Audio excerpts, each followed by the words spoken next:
there's many different type of violence. Like it can be verbal abuse, physical abuse, mental abuse, anything. And I see a lot of it. You see a lot of it in Cleveland. It doesn't matter what certain neighborhood or a certain race, it happens. You ask yourself when there is going to be a change. Like after being affected by it so much, seeing so many friends, you know what I'm saying, gunned down or just lost to fires burning down, people are homeless around you, people ain't got nothing to eat, and you see that and you want to be the change.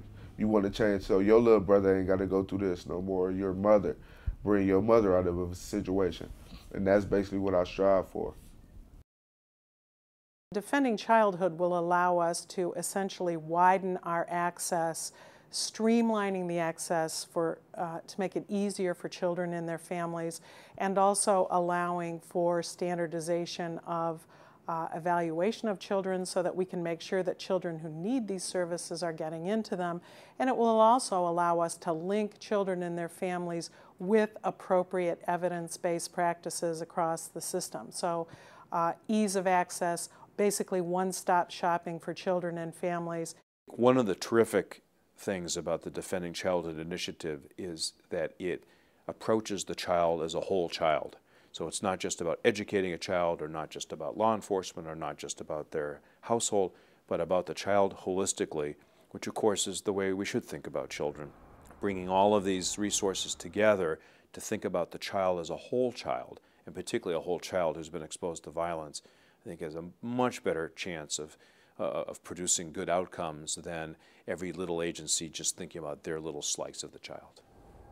So if a child comes in or a young person comes in and they provide service, but there's a need for a different type of service, there would be the ability to connect them with that service and not just have them complete one program and then they're out on their own.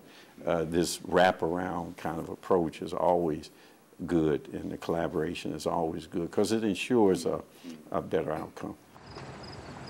We know that unfortunately a lot of these children are never properly diagnosed or treated for the impact that witnessing violence has. What we do know is that children that witness violence, it affects their cognitive abilities in the way that they can connect with their peers and with their teachers. It affects their economic success. So hopefully this program will help us put together those assets that we already have with our children that are unfortunately have been the victims of violence or have witnessed it.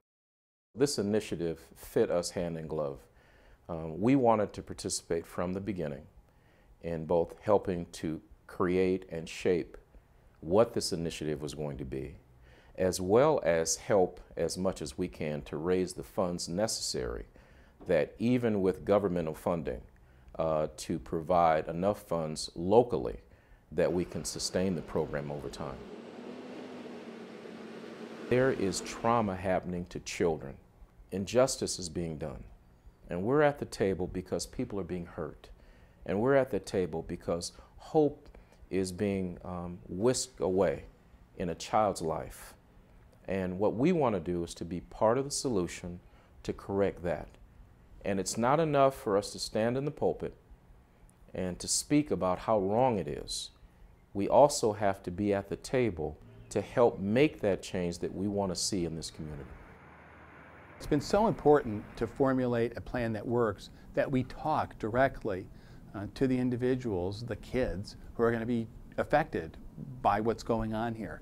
And so we've made a special effort to talk with and have present to us groups of children in Cuyahoga County to talk about their experiences, to talk about their needs. So this isn't a top-down approach. I think what you'll see when you see our program here is it's approach that is based upon data, and it's approach, quite frankly, that's based upon listening to the needs of the community.